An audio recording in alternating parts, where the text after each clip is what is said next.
Hi friends, welcome to Rajitha Satish vlogs. ఈరోజు వీడియోలో సున్నుండలు చేయబోతున్నానండి. నేను కూడా ఫస్ట్ టైం చేయడము, ఎలా వస్తుందో చూడాలి. మరి ఫస్ట్ అయితే నేను 2 గ్లాసుల మినపగుళ్ళు తీసుకున్నాను. బాండి పెట్టుకొని బాండిలో మినపగుళ్ళు వేసుకొని వేయించుకోవాలండి. ఒక 15-20 నిమిషాల పాటు లో ఫ్లేమ్లో వేయించుకోవాలి.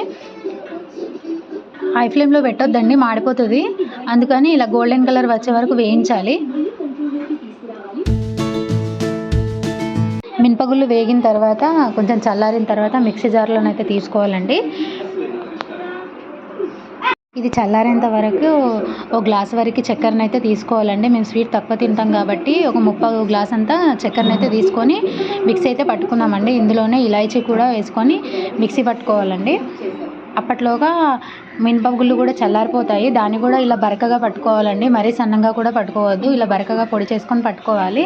దాని తర్వాత ఒక ప్లేట్ తీసుకొని ప్లేట్లో ఈ మినప్పిండిని చక్కెరను కలపాలండి, బాగా కలపాలి. ఇలా కలిపిన మిశ్రమంలో 100 గ్రాముల వరకు నెయ్యినైతే వేయాలండి. కొంచెం కొంచెం నెయ్యి వేస్తూ ఉండలు చుట్టుకోవాలండి. మొత్తం ఒకటేసారి వేస్తే పాడవుతుంది, సరిగా రాదు.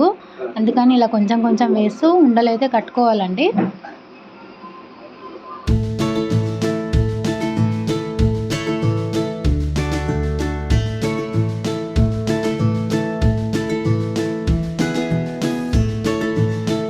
సున్నుండలు అయితే రెడీ అయిపోయాయండి. నా వీడియో కనుక నచ్చినట్లయితే లైక్ చేయండి, షేర్ చేయండి, కామెంట్ చేయండి, సబ్స్క్రైబ్ చేసుకోండి. Bye bye.